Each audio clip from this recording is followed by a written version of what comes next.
If you go 48 hours without food and don't know what your stomach's doing, you can win the fast, then lose benefits in one meal. Because when you finally eat, your digestive system can get shocked, like a calm ocean hit by a sudden food wave.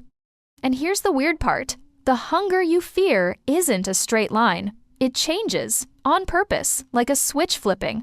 Those waves are your body changing fuel systems, and your stomach is basically the dashboard telling you what mode you're in. Quick heads up, if you're new here, we just covered what 72 hours of water fasting feels like, hour by hour. You can watch that first if you want, but at least check it later using the card up top, because it fills the gaps. Today, we zoom in on one thing: what the data says happens to your stomach after 48 hours without food. Not vibes, not guesses. Real patterns, what you feel, what hormones do, and why your first meal matters more than you think. And I'm leaving an open loop because one mistake right after 48 hours doesn't just mess up the stomach. It can trigger problems in your liver too, and that's what the next episode is about, so stick with me. Now, let's talk about the villain. Bad advice and misinformation that sounds hardcore, but quietly wrecks results. You've heard it. Starve longer equals better, and break your fast with whatever you want. Reward yourself. But the data says the refeed can be more critical than the fast itself, because that's when your system gets rebuilt. Think of fasting like shutting down a factory for maintenance. The restart is when machines either run smoothly or break loudly. Under the hood, your body runs a metabolic switch. It moves from using stored sugar to using stored fat for fuel. It's like your phone flipping from Wi-Fi to cellular data. When Wi-Fi disappears, same phone, different fuel source. And your stomach? It reacts differently in each mode, which is why hunger can spike, fade, then spike again at weird times. So if you want gut rest, better energy, and fewer rebound cravings, we need to follow the timeline, step by step. Because your body is predictable here. You don't need willpower magic, you need a map of what changes and when. That's why we're building the complete metabolic resurrection manual on this channel, from fast to refeed to recovery. Subscribe so you don't miss the final protocol, especially the part most people get wrong in the first 10 minutes of eating. All right, phase 1. Around 12 to 24 hours, your stomach starts arguing with you like it's negotiating meal times. Hunger shows up in waves, and you'll notice it's tied to your usual schedule, like your body remembers lunchtime. That's ghrelin, your hunger hormone, rising as a nutrient scarcity signal, basically your body checking, are we eating today? Ghrelin is like your stomach's alarm clock. If you always eat at noon, the alarm rings at noon even with no food. But here's the kicker. The alarm doesn't mean emergency. It's a reminder, and if you ride the wave, it usually passes. At the same time, your fuel shift starts. Liver glycogen gets heavily depleted, and ketone production begins to rise. Hepatic glycogen is your liver's pantry shelf of quick sugar. After about a day, that shelf is basically empty. And when the pantry empties, your body starts pulling from storage fat, and that's when the stomach often feels less demanding. But don't celebrate too early, because the way you eat at the end decides whether your stomach stays calm or gets slammed. Phase 2 hits around 24 hours. Many people feel lighter, but some get a keto flu dip, foggy, low energy, headache-ish. That dip isn't failure. It's your body rewiring fuel delivery, like switching power lines while the lights flicker for a moment.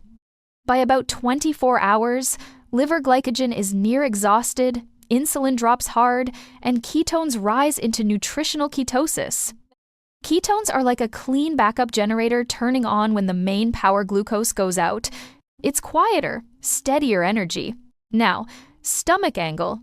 If your goal is gut rest, any solid food can wake up digestion and restart the whole system.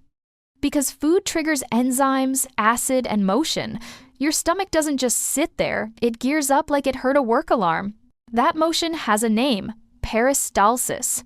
It's like a conveyor belt in a factory. When food shows up, the belt starts moving again. So even a small snack can flip digestion back on, which is why people feel okay, then suddenly feel hungrier after nibbling. Phase 3 is 24 to 48 hours. Your stomach often gets quieter, and hunger feels less panicky, more like background noise. A lot of people also notice steadier focus here because the fuel system is finally settling into the new mode. Inside the body, cleanup ramps up. Human data suggests a big systemic rise in autophagic flux often needs 24 to 48 hours. Autophagy is like a recycling truck. When new deliveries stop, the crew finally has time to pick up broken parts and reuse them. And by 48 hours, the report notes you switch to fat metabolism within that window. This is the storage mode takeover. Translation: you're no longer running on yesterday's meals. You're running on what you've already got stored in the bank. That's why hunger can feel calmer. Your body isn't begging for quick sugar, it's learning to spend fat like a stable paycheck.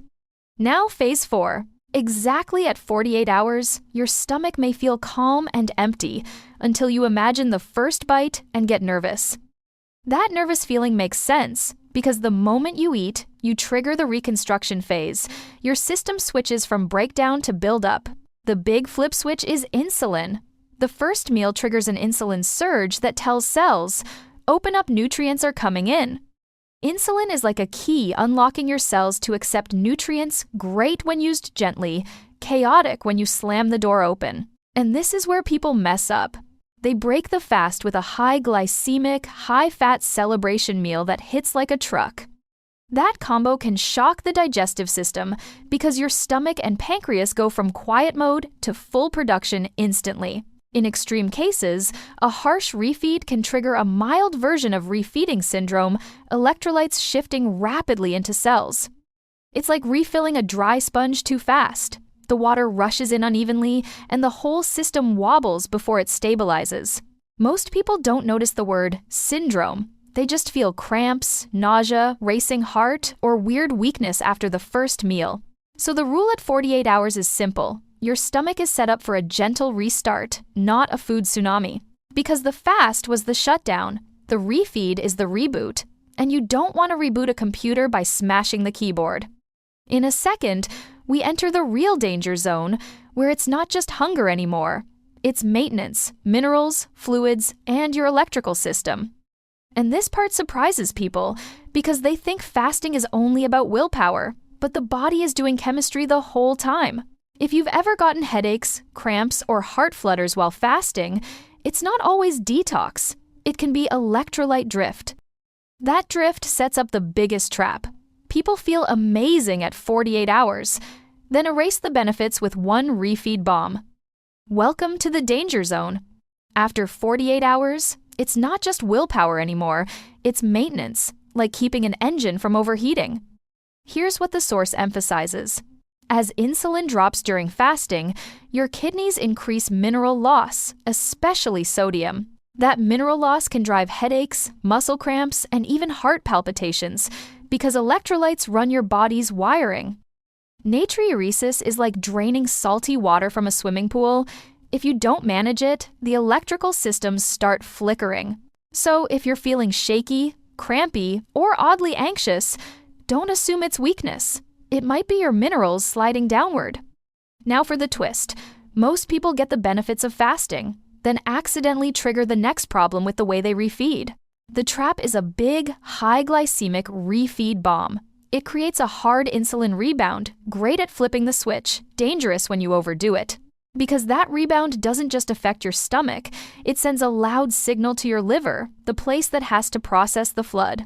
And if you already have silent fatty liver signs, that flood can push the wrong direction fast without you noticing at first.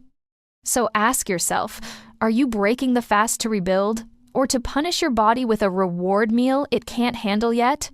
What does that insulin rebound mean for your liver, especially if fatty liver is already simmering quietly? That's the next video. Now you've mastered what your stomach is doing at 48 hours. Your body is primed. But there's one final hurdle. The fuel you're burning has to be processed somewhere. And that somewhere is the liver, your metabolic traffic controller.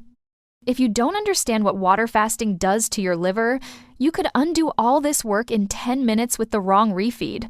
That's why the next episode is called What Water Fasting Does to Your Liver Warning: Fatty Liver Signs. It connects the dots, fasting, insulin rebound, and how the liver handles that first meal when you've been running on fat. So if you want the full protocol fast, stomach-safe refeed, and liver-safe recovery, you need that next piece. Click here to watch what water fasting does to your liver warning, fatty liver signs right now, and finish the manual. Your fast isn't finished when you stop fasting. It's finished when you refeed correctly, and your body stays calm afterward. Make the reboot gentle, keep your minerals steady, and let the benefits actually land without paying for them with one chaotic meal.